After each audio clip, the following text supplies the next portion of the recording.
નમસ્કાર વિદ્યાર્થી મિત્રો, સ્વાગત છે તમારું એકવાર ફરીથી સ્ટડી વિથ જનન શર્મા. આશા રાખું છું કે તમને છેલ્લો વિડીયો પસંદ આવ્યો હશે. આજે આપણે સ્વાધ્યાય 1.1 વિશે અભ્યાસ કરવાનો છે.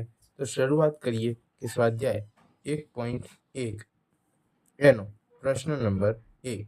પ્રશ્ન 1 માં આપણને એવું કીધેલું છે કે અવિભાજ્ય નીચેની દરેક સંખ્યાઓનો અવિભાજ્ય અવયવની રીતે ઉકેલ મેળવો. આપણે અવિભાજ્ય અવયવ એટલે એવી સંખ્યાઓ કે જેને કોઈ પણ સંખ્યા વડે ભાગી શકાય નહીં. આપણે છેલ્લે અવિભાજ્ય સંખ્યાઓ વિશે પણ ભણી ગયા. આપણે અવિભાજ્ય વિશે ટૂંકમાં પણ સમજણ મેળવી હતી. બરાબર. તો વિદ્યાર્થી મિત્રો, આજે આપણે તેનો ઉપયોગ અહીંયા આગળ કરવાનો છે. તો પહેલી સંખ્યા આપણી જોડે છે 140. ચલો, અહીંયા આપણને 140 ને આપણે પહેલા 2 વડે ભાગી શકીએ. હા, આપણે 140 ને 2 વડે ભાગી શકીએ. તો 2 વડે ભાગીએ તો 70. પછી 70 ને 2 વડે ભાગી શકીએ. હા, તો 2 વડે ભાગીએ તો 35. ચલો, હવે 2 ના ઘડિયામાં તો 35 ના આવે, તો 3 ના ઘડિયામાં 35 આવશે? હા કે ના? તો ના, 3 ના ઘડિયામાં પણ 35 આવશે નહીં. 4 ના ઘડિયામાં ના. 5 ના ઘડિયામાં હા, 5 ના ઘડિયામાં આવશે. 5 સિત્તા 35. 7 ના ઘડિયામાં 7 આવશે. હા, 7 એકા 7. અહીંયા છેલ્લે 1 આવી ગયો, તો અહીંયા આપણા અવયવો પડી ગયા. ચલો, તો 140 ના અવયવો શું થઈ ગયા આપણી જોડે? તો 2 ની કેટલી ઘાત? 2 ઘાત, 5 અને 7. તો અહીંયા આપણે 140 ના અવિભાજ્ય અવયવની રીતે અવયવો પાડી દીધા. જોડે છે 156. ચલો, 156 ને 2 વડે ભાગી શકાય? તો હા, 2 સિત્તા 14 અને અહીંયા આગળ 15 માંથી 14 બાદ કરો એટલે 1 વધે, તેને 6 ની આગળ મૂકો તો 16 થઈ જાય. તો 2 ઈઠા 16. ચલો, 78 ને 2 વડે ભાગી શકાય? હા, 2 તરી 6. 7 માંથી 6 જાય તો 1 વધ્યો, તો અહીંયા બાજુમાં મૂકો અને અહીંયા આગળ 9. ચલો, હવે આને 3 વડે ભાગી શકાય? હા, તો 3 એકા 3 અને 3 તરી 9 અને 13 ને 13 એકા 13 વડે થશે. અહીંયા આપણા 156 ના અવયવો જોઈ લઈએ. તો 2 ની 2 ઘાત ગુણ્યા 3 ગુણ્યા 13. તો આ આપણા થઈ ગયા 156 ના અવયવો. વિદ્યાર્થી મિત્રો, ખૂબ જ સરળ છે. જો તમને હજી પણ ના ખબર પડી હોય તો આપણે હજી એક ત્રીજો સમ જોવાનો છે. ત્રીજો સમ છે 3825. ચલો, 3825.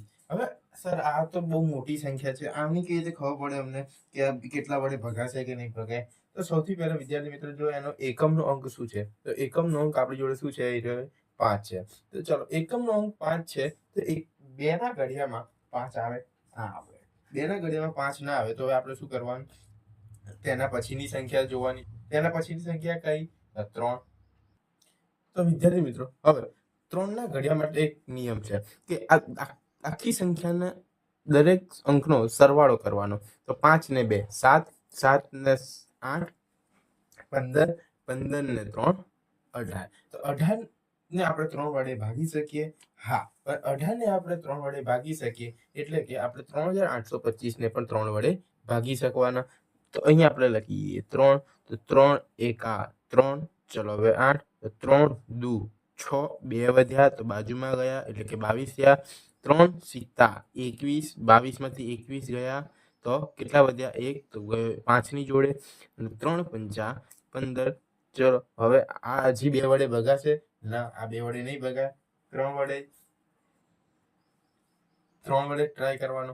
તો જુઓ, 7, 8, 9 ને 10 ને 5 15. 15 એટલે 3 વડે ભગાઈ જાય. તો 3 ચોક 12. ઓકે. 3 દુ 6. 7 માંથી 6 જાય તો 1 વધ્યો, 5 ની જોડે આવ્યો. 3 પંચા 15. ચલો, હવે આને ફરીથી 2 વડે તો નહીં જ ભગાય, 3 વડે ભગાશે. તો 5 ને 2 7, 7 ને 4 11. હવે અહીંયા આગળ આપણી જોડે આવ્યું 11. તો 11 3 ના ઘડિયામાં 11 આવે? ના, 3 ના ઘડિયામાં 11 આવે નહીં. તો 3 ના ઘડિયામાં 11 ના આવે તો આપણે એને તેના પછીની સંખ્યા વડે ભાગવાનો પ્રયત્ન કરવાનો. તેના પછીની સંખ્યા એટલે કઈ? તો 5. તો 5 ના ઘડિયામાં 5 ના ઘડિયાથી ભાગીએ તો 5 8 5 ઈઠા 40 તો કેટલા વધ્યા 2 વધ્યા તે 5 ની જોડે ગયા અને પાયો પાયો 25 થઈ ગયા આપણા ભાગ ચાલી ગયા.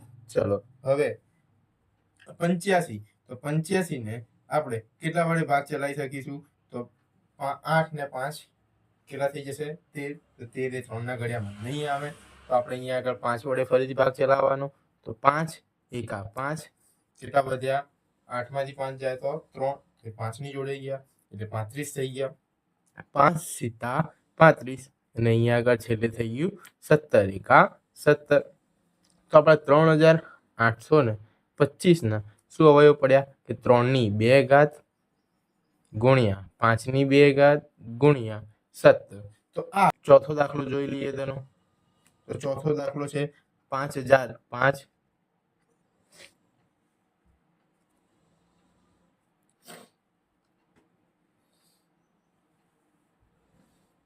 ચોથો દાખલો છે 5005 તો 5005 ને શેના વડે ભાગી શકીશું તો 5 ને 5 10 તો અહીંયા આગળ 5 વડે જ ભાગી શકાશે 5 એકા 5 બંને 0 એટલે બંને 0 અને ફરી 5 એકા 5 હવે આપણે શું કરીશું તો આ 1 ને 1 કેટલા થઈ ગયા 2 બરાબર ચલો હવે 1 ને 1 2 થઈ ગયા બરાબર 5 પછીની સંખ્યા કઈ તો 7 એટલે કે 7 વડે આપણે પ્રયત્ન કરી જોઈએ ભાગાકાર કરવાનો કેમ કે સર 7 ના ઘડિયામાં એકમનો અંક 1 આવી શકે છે તો 7 એકા 7 10 માંથી 7 જાય તો 3 એટલે 30 થઈ ગયા ચલો હવે ફરીથી 7 ચોક 28 30 માંથી 28 ગયા તો 2 વધ્યા તે બાજુમાં ગયા તો 21 થઈ ગયા 7 તરી 21 એટલે આપણે અહીંયા આગળ ભાગી શક્યા ચલો હવે આગળ વધીએ તો હવે આપણે 143 ને કેટલા વડે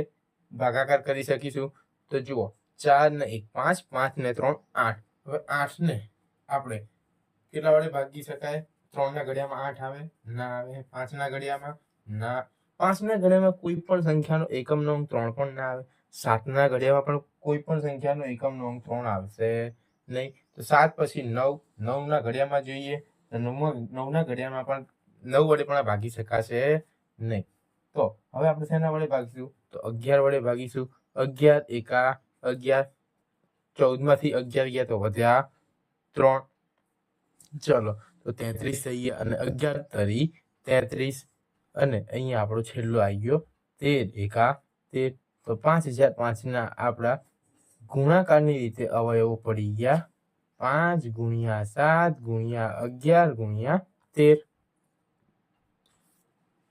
તો વિદ્યાર્થી મિત્રો હવે આપણે જોઈએ દાખલા નંબર 5 પાંચની રકમ છે 7429 7429 ચલો સૌથી પહેલા અને તેનો એકમનો અંક જુઓ કેવો છે 9 તો 2 ના ઘડિયામાં 9 આવે ના આવે 3 ના ઘડિયામાં આવે પણ અહીંયા 9 ને 2 11 11 ને 7 18 18 ને 4 22 તો આપણે 3 ના ઘડિયામાં 22 ને 3 વડે ભાગી શકીશું નહીં એટલે એ શક્ય છે નહીં બરાબર પછી તો આગળ જઈએ 5 ના ઘડિયામાં ના 7 ના ઘડિયા 7 વડે ભાગી શકાય 7 ના ઘડિયામાં પણ 22 ને 7 વડે બી ના ભાગી શકાય તો શેના વડે ભાગી શકાય તો આપણે ચેક કરતા જઈએ 17 વડે ભાગી શકીશું 17 એકા 17 17 દુ 34 17 51 અને 17 ચોક 68 ચલો 74 માંથી 68 જાય